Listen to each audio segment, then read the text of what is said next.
I accidentally slept with my worst enemy before he woke up. I deleted all the security footage and ran. A few days later, everyone in our social circle was talking about it. Michael Wilson had lost his mind. He swore he'd find the person who ruined him that night and make them pay. I was terrified. I didn't dare leave my apartment. Thankfully, Michael never showed up at my door. Just when I thought I was safe, he cornered me in the parking garage, holding a familiar piece of black lace. "Sarah Davis, you had the guts to take advantage of me. Now have the guts to admit it." Day 15 of hiding at home, I finally couldn't take it anymore. I needed to get out and stop rotting indoors. I heard Michael was sick and hospitalized. After confirming the news, I ripped off my mask and sunglasses and headed downstairs. I was about to take my car out for a nice summer evening drive. But as I leaned down to fasten my seatbelt, a figure appeared in front of my car. The blue and white hospital gown stood out in the dim garage. In an instant, I recognized him. Why was Michael here? He rushed toward me like he was coming to kill me. I quickly ducked my head and prayed, "Please don't let him be looking for me." But the next second, he knocked on my window. "Sarah Davis, stop hiding." I sat up awkwardly, rolling down the window. What a coincidence. I glanced at him and started rambling. "Are you here to take a walk?" The moment the words left my mouth, I realized how stupid that sounded. Michael smirked, but his dark eyes were ice cold. "Not a coincidence. I came here specifically for you." The next second, he pulled something from his pocket and held it up to my face. Thin black lace dangled from his fingertips. It looked inappropriate. I shook my head, trying to clear the dirty thoughts from my mind. Before I could speak, he said with absolute certainty, "Sarah Davis, this is yours. Isn't it?" I tried to stay calm. "What are you talking about?" Michael stared at me, teeth clenched. "Dara Davis, you had the guts to take advantage of me. Now have the guts to admit it. That night, the person who slept with me was you." I coughed my voice. "Guilty. Do you have proof?" "Don't accuse people without evidence, Michael. My family may not be as powerful as yours, but we're still respectable. Doesn't my reputation matter?" The more I spoke, the more confident I became. My voice grew louder. After all, that night before I left, I paid the security office lady enough money to delete all the footage, even from the parking garage. Just when I thought there was no evidence, Michael said coldly, "Do you need me to show you the DNA report?" "Michael, you're a creep." My face turned red as I snatched the thin piece of fabric from him and shoved it into my bag. I was bluffing. Michael suddenly grabbed my shoulders with both hands. His voice trembled with excitement. "It really was you, Sarah Davis. Give me back my innocence." He shook me until I was dizzy, my stomach turning. "You were the one who took drugs and burst into my room." "I was drunk." "You weren't. You're the one who did something wrong. Why are you blaming me?" Michael's eyes darkened, his voice dropping. "Now you're acting all innocent. But who was it that dragged me into the bathroom and stripped my clothes off?" I looked away frantically, my voice shaking. "Just wanted to splash some water on you to sober you up." "Oh, really?" Michael suddenly reached out, his long fingers gripping my chin, forcing me to look at him to sober me up. "You didn't turn on the shower. Didn't let me get wet. Instead, you took off my pants and touched my..." "Michael." I cut him off sharply, my cheeks burning. I couldn't tell if I was embarrassed or angry. "You took those pants off yourself. And you were the one who grabbed my hand." And my voice got quieter and quieter.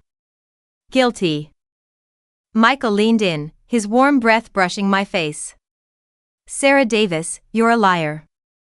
Didn't you say you were drunk? How do you remember all these details so clearly? He stared at me intently, his gaze sharp.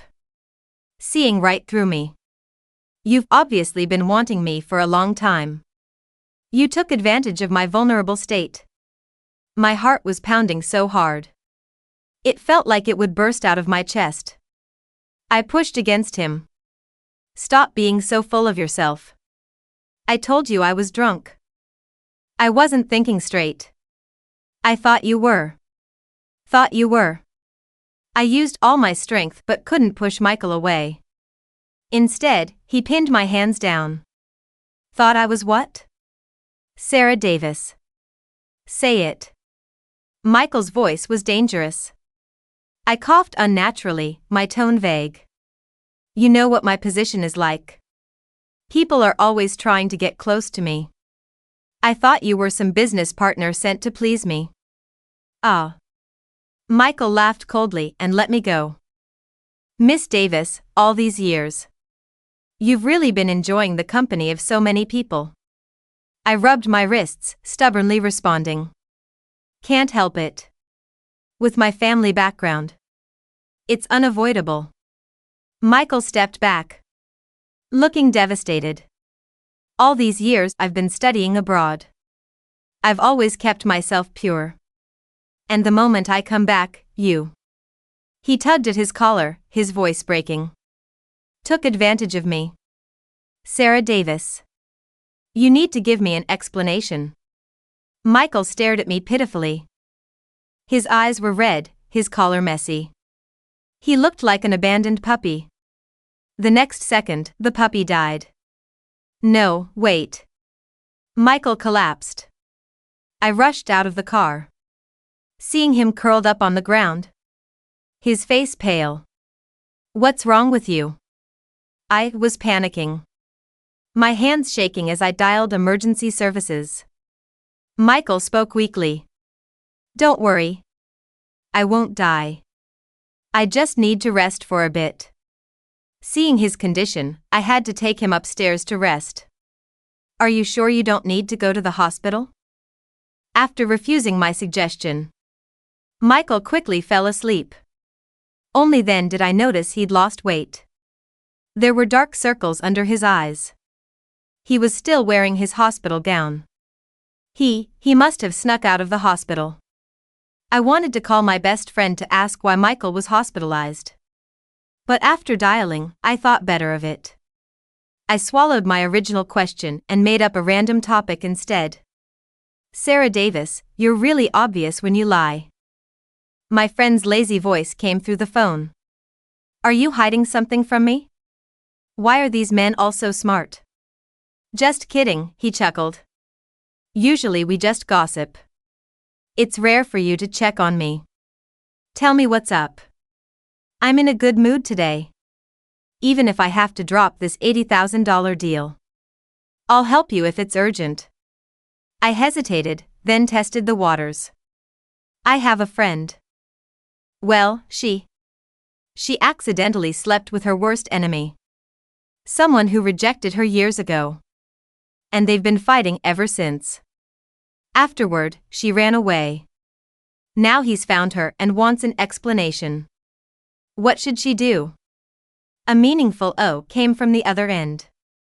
Then a shocking sentence slipped out. You slept with Michael Wilson? I choked. My face turning red. I couldn't form a complete sentence. What are you talking about? He laughed. Why so scared? I'm just making a comparison. Your friend's enemy who rejected your friend years ago. And they've been fighting ever since. That situation is exactly like you and Michael. I tried to stay calm. Well, it is kind of similar, but you can't use that example. It's scary. Okay. He gave in. I won't use you as an example. So what do you think my friend should do now? He thought for a moment. It depends on their specific situation. They're the kind of enemies who just have a harsh way of getting each other's attention. This accident might actually bring them together. But if they're really bitter enemies, then it's trouble. He paused, his tone suddenly serious. He might be coming for revenge. After hanging up, I couldn't sleep all night. I kept dreaming of Michael with a cold face, telling his assistant at time to bankrupt the Davis family. When I woke up, I planned to check if Michael was still alive in the guest room. But when I opened the door, I saw him directing workers carrying box after box into my apartment. "Michael, what are you doing?" Michael signaled the workers to leave, then walked into the apartment with his long strides. "From now on, I'm living here." The sheer audacity of the statement hit me like a physical blow. I stood frozen in the hallway, my morning brain struggling to process the sight of Michael Wilson, heir to the Wilson conglomerate, my sworn enemy since middle school, and the man I had accidentally slept with, casually directing movers to place a massive, terrifyingly expensive espresso machine on my kitchen counter. "Living here?" I finally squeaked, my voice cracking an octave higher than usual. "Michael, you can't just move into my apartment." He turned to face me. He had changed out of his hospital gown and was now wearing a crisp, casual linen shirt and dark trousers. He looked entirely too comfortable, entirely too handsome, and entirely too much like a man who had already mapped out the next 5 years of my life without consulting me. "Why not?" he asked smoothly, walking toward me. "You owe me, Sarah." "I owe you an apology, maybe." I shot back, backing up until my shoulder hit the wall. "Not a lease agreement. You have a penthouse. You have 3 mansions. Why on earth would you want to live in my 2-bedroom apartment?" Michael stopped just a few inches from me. He leaned in, placing one hand on the wall beside my head. The scent of his cedarwood cologne mixed with the faint smell of coffee. "Because," he said, his voice dropping to that dangerous, low register that made my stomach do entirely inappropriate flips, "I am a victim of your reckless behavior. I was violated. I am traumatized. And my therapist, who I will be seeing frequently because of you, suggested I confront the source of my trauma until I feel safe again." My mouth fell open. "You are not traumatized. You were the one who grabbed me that night. And you are definitely not a victim." "Are you victim blaming me, Sarah?" he gasped, bringing a hand to his chest in mock horror. "After you took advantage of my inebriated state? After you fled the scene of the crime? After you left me to wake up alone, cold, and stripped of my dignity? You had the duvet." I shrieked, my face burning. "And I left the heating on." "The emotional coldness, Sarah," he corrected, his dark eyes sparkling with a wicked, predatory amusement. "And besides, my doctor said I need a quiet, stress-free environment to recover from my illness. My family home is too chaotic. So, I'm staying here. Consider it reparations." "I will call the police," I threatened, though we both knew it was an empty threat. The last thing I needed was a police report detailing exactly why Michael Wilson was currently in my apartment. "Go ahead," he said breezily, stepping back and walking toward the kitchen. "I'll just show them the piece of black lace I found in my hotel bed. And the security footage I recovered." I froze. You didn't." He turned on the new espresso machine, the mechanical whirring filling the silence. "You paid the security lady $10,000 to delete the footage. I paid the IT department $50,000 to retrieve it from the cloud backup. You really should keep up with modern technology, Sarah. Hard drives aren't the only places things are stored anymore." My knees felt weak. I stumbled to one of the bar stools and sat down heavily. "What do you want, Michael? Really? Do you want money? Do you want a public apology? Just tell me the price." Michael poured a shot of espresso into a small ceramic cup. He didn't look at me for a long moment. When he finally did, the teasing glint in his eyes was gone, replaced by something much darker and far more intense. "I want you to take responsibility," he said quietly. "I don't even know what that means." I threw my hands up in frustration. "It means," he said, sliding the espresso cup across the counter toward me, "that for the next 30 days, you are going to take care of me. You are going to cook for me. You are going to drive me to my doctor's appointments. You are going to accompany me to social events as my plus one. You are going to play the role of the devoted, caring woman who didn't just use me for my body and throw me away." I stared at him, utterly bewildered. "Are you insane? We hate each other. If I show up as your plus one to a gala, the entire city will think the apocalypse is coming." "Let them think it," he said, taking a sip of his own coffee. 30 days, Sarah. You play nice, you take care of me, and at the end of the month, I hand over the USB drive with the security footage, I burn the black lace, and we go back to pretending the other doesn't exist. Deal? I looked at the espresso cup. I looked at the man who had been the bane of my existence since we were 15.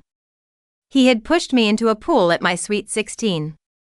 I had put pink hair dye in his shampoo before his graduation speech. We were oil and water. Fire and gasoline. But I also remembered the way he had looked at me that night in the hotel room. The way his hands had felt. The way my heart had hammered against my ribs, not out of anger, but out of something terrifyingly close to desire. I took a deep breath. Fine. 30 days. But if you try to pull any of your usual stunts, I will poison your coffee. Michael smiled, a genuine, devastatingly handsome smile that made my pulse erratic. I look forward to it, darling. Day 1 of my indentured servitude began with a grocery run. Michael handed me a list that looked like it had been drafted by a Michelin star chef who exclusively ate macrobiotic, organic, air-shipped ingredients. What the hell is Himalayan pink salt infused with white truffle? I muttered as I pushed the cart down the aisle of the absurdly overpriced organic market Michael had forced me to drive to. "It's for the steak you're making me tonight," Michael said, walking beside me, casually tossing a $10 artisan chocolate bar into the cart. "I don't know how to cook steak," I snapped. "I make toast. I make cereal. Occasionally, I make scrambled eggs if I'm feeling ambitious." "Then you will learn," he said simply.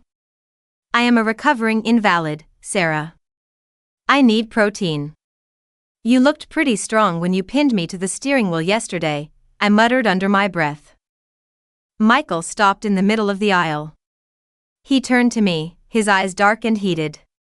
He stepped into my personal space, forcing me to back up until my spine hit the shelving unit containing overpriced olive oils. "Do you want me to demonstrate exactly how strong I am right now?" he whispered, his voice sending a shiver down my spine. "Because I can assure you, Miss Davis, my stamina is fully recovered." I swallowed hard, my face burning. "We're in public." "I don't care," he murmured, his gaze dropping to my lips. 30 days, Sarah. You belong to me for 30 days. Don't push your luck." He stepped back, returning to his casual, arrogant demeanor as if he hadn't just short-circuited my brain. "Now, go find the truffles." Dinner that night was a disaster. I burned the steak, undercooked the asparagus, and accidentally set off the smoke alarm. Michael sat at the dining table, watching me run around with a dish towel, looking thoroughly entertained. When I finally placed the charred piece of meat in front of him, I crossed my arms defensively. Eat it or starve. Michael picked up his knife and fork, cut a small piece, and chewed it methodically. He didn't grimace. He swallowed, took a sip of his wine, and looked at me. "It tastes like a tire," he said calmly. "Good. But," he continued, "it's the first time anyone has cooked for me in years. So, thank you." I froze. The sarcasm I had prepared died in my throat. I looked at him, trying to find the lie, the trap. But he was just eating the terrible food, his expression unreadable. I sat down across from him, picking at my own charred steak. "Don't you have chefs at your house?" I have staff, he corrected. Staff cooks because they are paid to. Not because they want to. I'm only cooking because you blackmailed me, I pointed out. True, he conceded, a small smirk playing on his lips. But you're the one who burned it. A professional would never do that. It makes it authentic. I rolled my eyes, but a strange, warm feeling settled in my chest. We ate the rest of the meal in a surprisingly comfortable silence. By day 10, a routine had settled over the apartment. It was domestic, strange, and entirely unnerving. Michael worked from my living room, turning my coffee table into a makeshift command center. I learned that he took his coffee black, that he hated waking up before 8 a.m., and that he had a habit of rubbing the back of his neck when a business deal was stressing him out. I also learned why he had been in the hospital. I found a prescription bottle on the bathroom counter while cleaning up.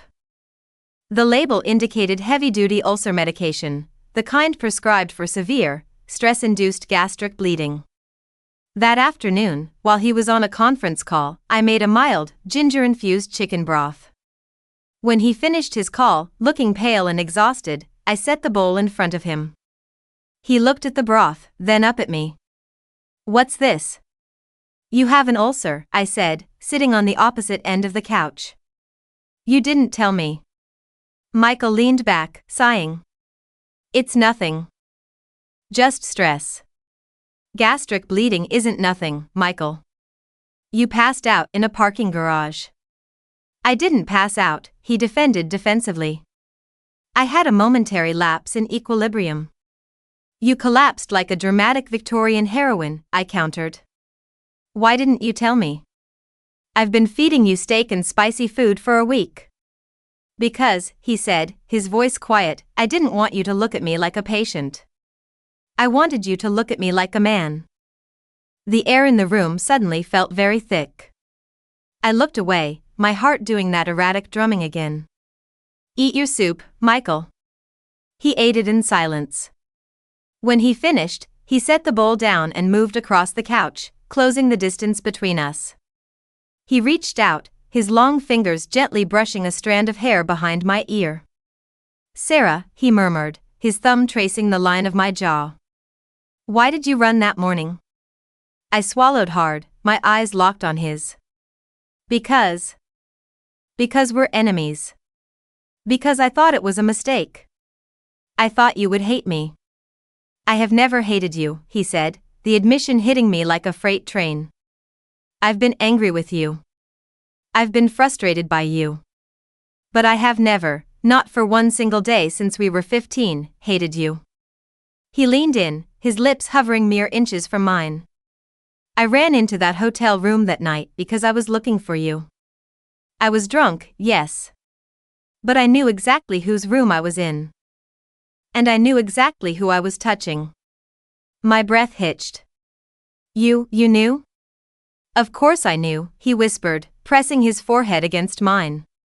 "You're the only woman who smells like vanilla and pure, unadulterated stubbornness." Before I could respond, he closed the distance, his lips capturing mine. The kiss wasn't like the chaotic, heated blur of that night in the hotel. It was slow. It was deliberate. It was a kiss that demanded an answer. "And heaven help me," I answered. I tangled my hands in his hair, pulling him closer, letting the last decade of animosity melt away into something entirely different. Day 20 was the night of the Wilson Conglomerate annual charity gala. It was the social event of the season, and Michael had informed me that morning that I was accompanying him. I spent 3 hours getting ready, poured into a sleek, dark emerald silk dress that left very little to the imagination.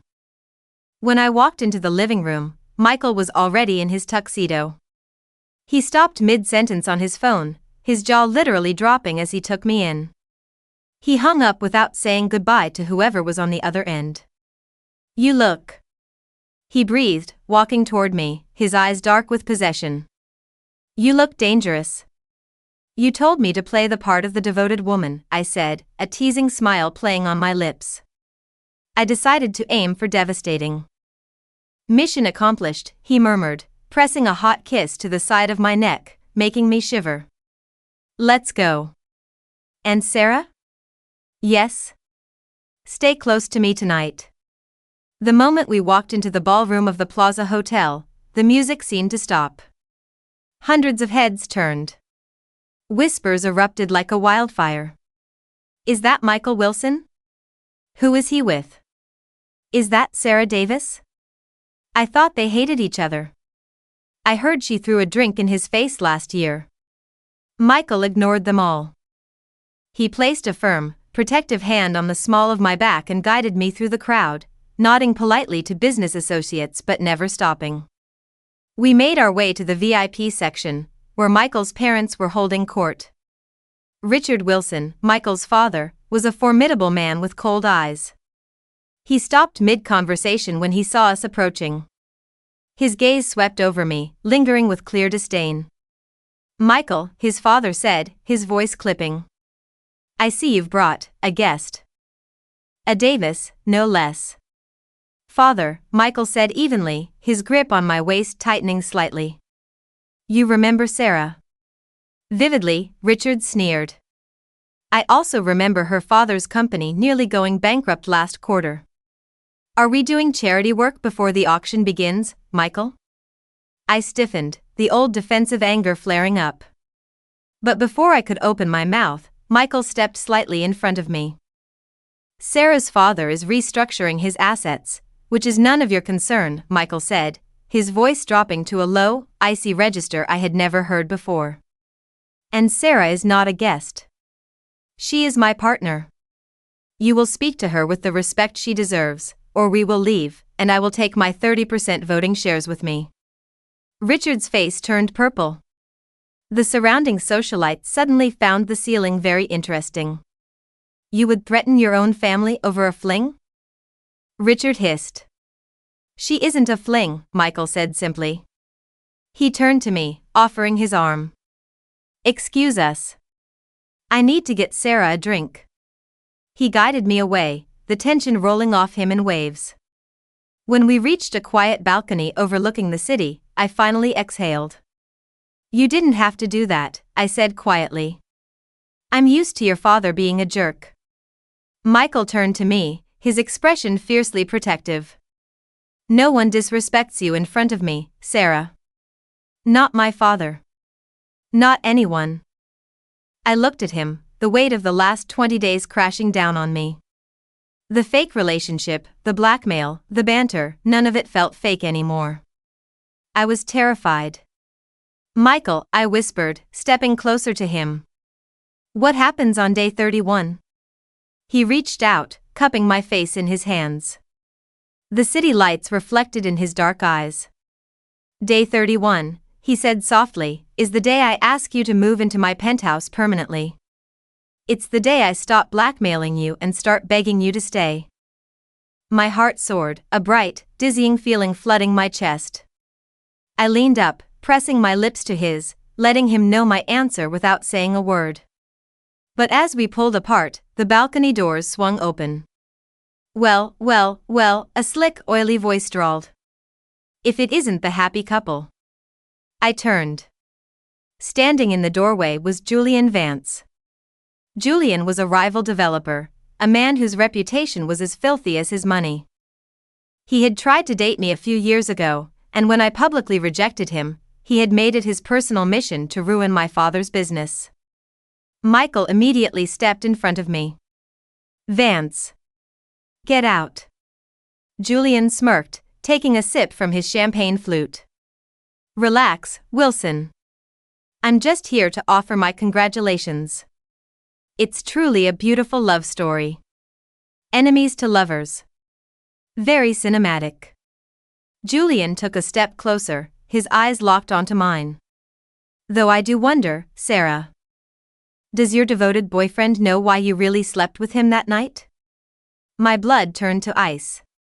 What are you talking about, Vance? Michael demanded, his voice dangerously low. Oh, he doesn't know? Julian laughed, a cruel, grating sound. He pulled a small digital recorder from his tuxedo pocket. You see, Michael, a few days before your little hotel rendezvous, Sarah's father came to me. He was desperate. He needed a loan.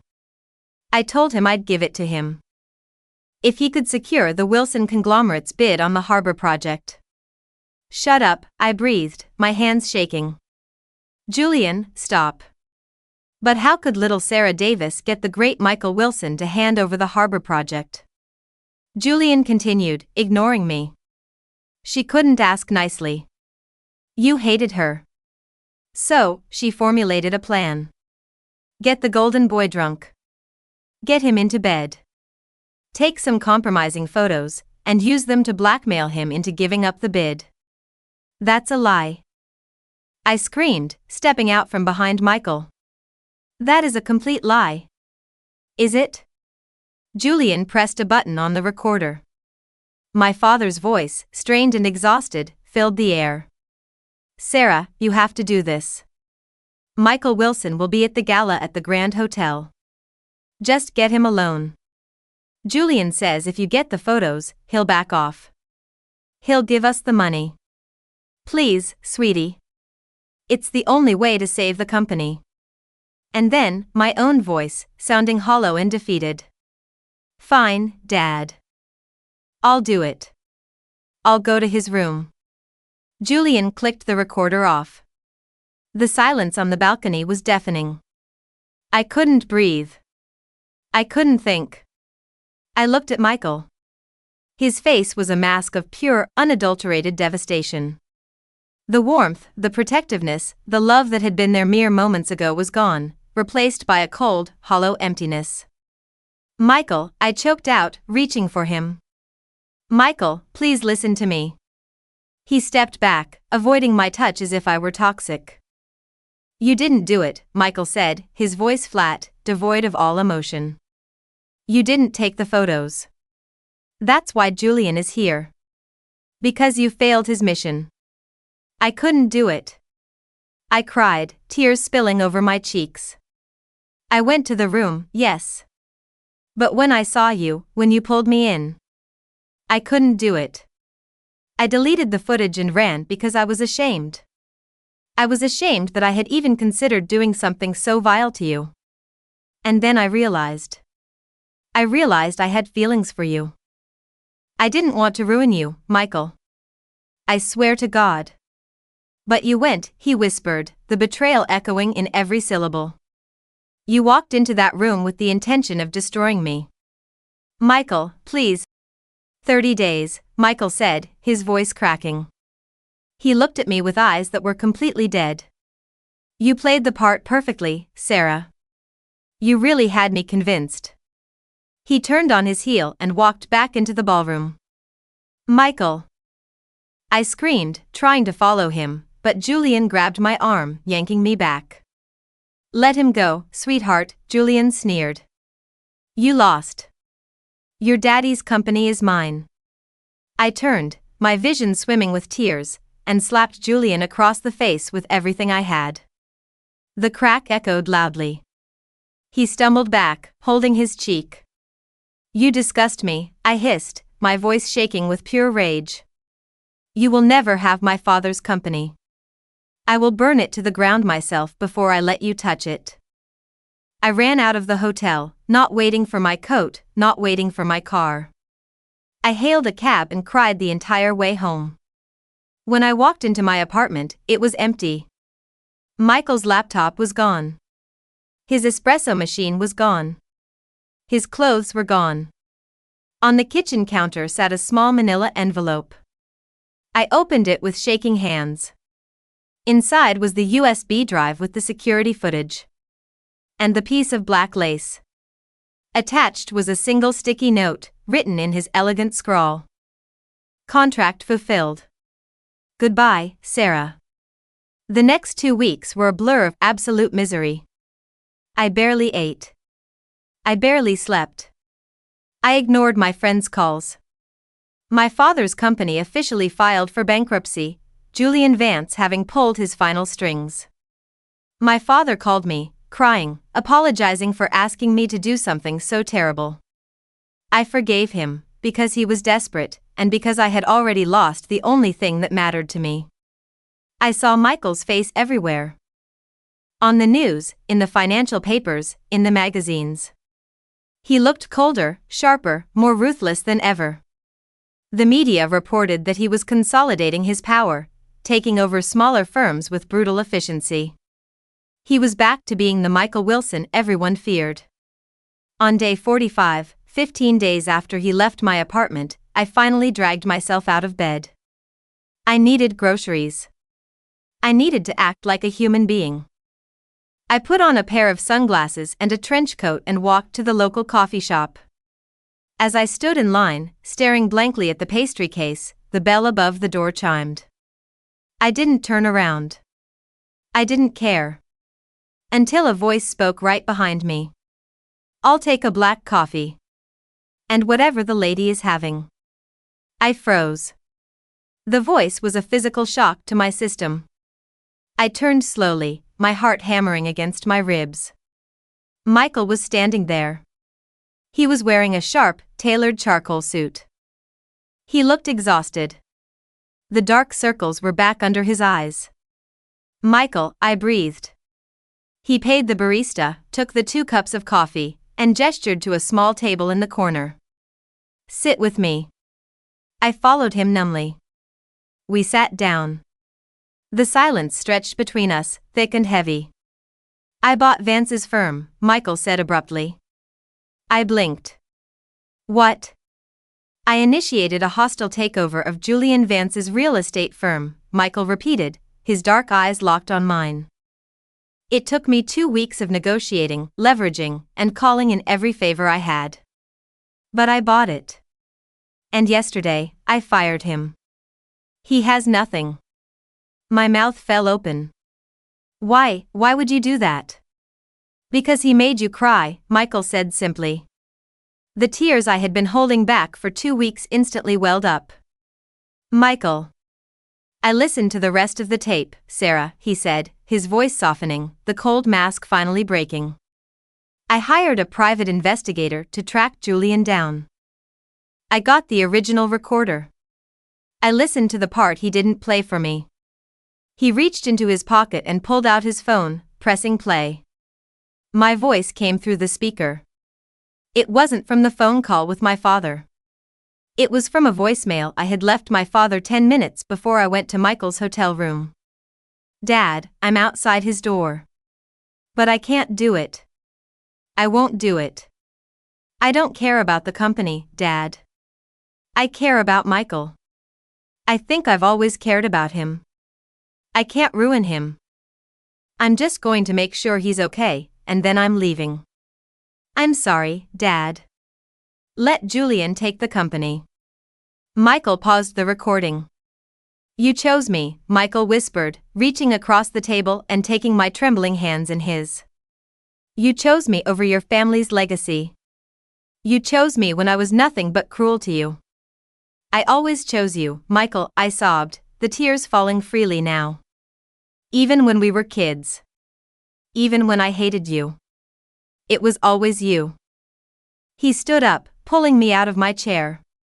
He didn't care that we were in the middle of a crowded coffee shop. He wrapped his arms around me, burying his face in my hair, holding me so tightly I could barely breathe. "I'm sorry I left," he murmured against my neck. "I was a coward. I was so terrified of being used that I didn't see the truth right in front of me."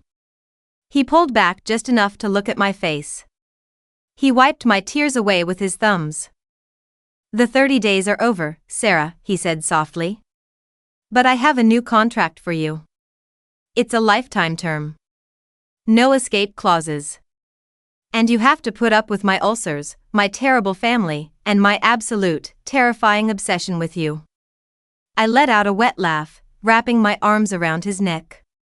"Do I get a say in the terms?" I asked. "No," he smiled, leaning in to kiss me. "But I promise to let you burn my steak every once in a while." "Deal," I whispered against his lips. As he kissed me, the world around us melted away. There were no more enemies. No more schemes. Just the boy who used to pull my hair, the man who had turned my life upside down, and the absolute certainty that I would never, ever let him go again.